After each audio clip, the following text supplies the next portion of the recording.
नमस्कार दोस्तों, बहुत बहुत स्वागत है आपका डेली न्यूज इंडिया 1.0 में।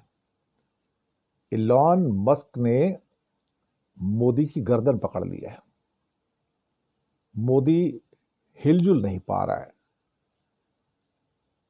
आह भी नहीं निकल रही है, समझ नहीं आ रहा है कि इसका मैं क्या करूं।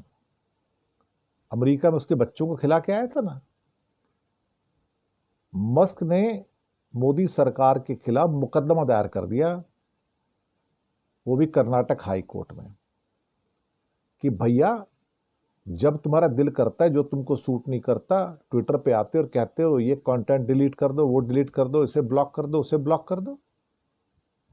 ये बदतमीजी है, ये सेंसरशिप है आपकी। और राष्ट्रीय सुरक्षा का नाम लेके 69A of the IT act लागू कर देते हो, कॉन्टेक्ट ब्लॉक कर देते हो। और 79(3)B में कोई स्पष्ट नियम नहीं है, तो बिना जांच के कंटेंट को ब्लॉक करने की आपको अनुमति मिल जाती है और आप उसका मिसयूज कर रहे हो। You are imposing the censorship in India. इतना बड़ा इल्जाम मस्क साहब ने मोदी पे लगा दिया। तुम तो सेंसरशिप लगा के बैठे हो। इन एक्चुअलिटी 69A के अंदर एक रिव्यू प्रोसेस होता है। आप जिसका कंटेंट ब्लॉक करना चाहते हैं या डिलीट करना चाहते हैं, आप उसको पहले चैलेंज करोगे भी तुम्हारा कंटेंट डिलीट कर रहे हैं। तुम बताओ, तुम हमें चुनौती देना चाहते हो क्या? तो आंसरेबल है, आप पूछो ना उससे क्यों डिलीट करना चाहते हो, हु आर यू। मोदी सरकार भड़की हुई है क्योंकि ग्रोक आ गया ना। तो ग्रोक ने मोदी के फट्टे उड़ा दिए, पूरे के पूरे, पूरी बीजेपी आरएसएस के फट्टे घुमा दिए। 10 साल की जो उनकी आईटी सेल की मेहनत थी ना, वो सारी की सारी 3 दिनों में हवा हो गई, 4 दिनों में। अब सवाल यहां पर बहुत सारे पैदा होते हैं। सीधा इल्जाम है कि आप तो सेंसरशिप लगा रहे हो और ये सेंसरशिप जो है मेरी कंपनी के काम के अंदर नुकसान कर रहा है। You are causing the losses to the X company. और आपने 79(3)B का उपयोग करके एक illegal parallel content blocking system बनाया है। जो आपको सूट करता है रख लेते हो, जो सूट नहीं करता उसको हटा देते हो, आपको कोई चैलेंज नहीं है।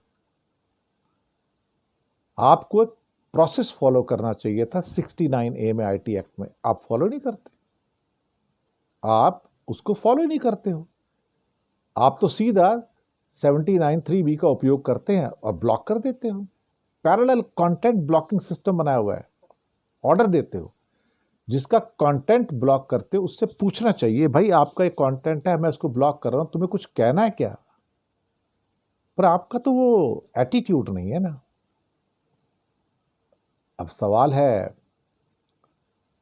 ये सारी चीजें जो हो रही हैं और जिस ढंग से इल्जामात लगाए जा रहे हैं, तो मोदी की गर्दन जो है मस्क के हाथ में आ गई है। वैसे भी ट्रंप और मस्क के सामने मोदी सरकार पूरी की पूरी उसके पैरों में पड़ी हुई है। जैसे गुलाम होते हैं ना पुराने जमाने में, पैर दबाते हैं, हाथ दबाते हैं, मालिश करते हैं पैरों की। ये मोदी जयशंकर यही कर रहे हैं आज की डेट में। मस्क के भी पैरों में पड़े हैं और ट्रंप के पैरों में पड़े हैं। 69A कंटेंट ब्लॉक करने से पहले एक रिव्यू प्रोसेस देता है और बोलता है कि भाई आपका हम कंटेंट ब्लॉक करने जा रहे हैं, हमें आपत्ति है।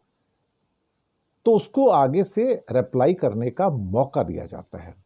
ये तो मौका ही नहीं देते किसी को, सीधा बोल दिया ऑर्डर देके। राष्ट्रीय सुरक्षा के मामले में किसी भी चीज को राष्ट्रीय सुरक्षा बना देते हैं लोग। इनका जो दिल करता है राष्ट्रीय सुरक्षा में आ जाता है। देश को खतरा है, देश को खतरा है, देश को खतरा है तुम्हारे उससे। दरअसल देश को खतरा ना एक मास्क है, मुखौटा है, जिसके अंतर्गत वो सारे अपने पाप छुपाना चाहते हैं। क्या कहा जाए। एक्स का कहना है कि भाई मुझे और मेरे विश्वास को खराब किया जा रहा है।